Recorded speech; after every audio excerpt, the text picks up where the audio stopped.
United Nations Climate Change Summit, COP29, has opened with calls for global cooperation and fresh warnings about climate disasters. This year's summit, that's taking place this week in Baku, Azerbaijan, comes as the world reels from a year of record heat.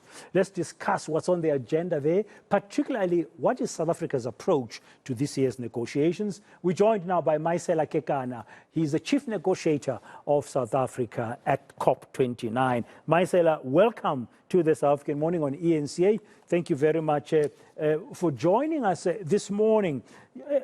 The country's approach to this COP29, I mean, what is it centered on?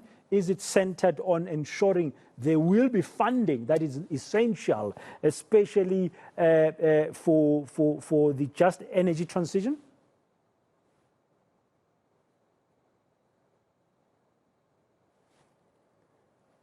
Maisela, are you there? Yeah. Yes. Did you... Am I muted? I can hear you now.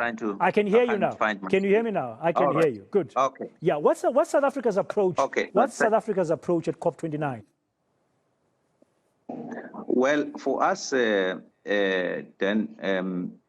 we view Baku as an implementation COP. Since the COP in Egypt 2 years ago, we have sought to approach these talks in a manner that would facilitate the implementation side of things.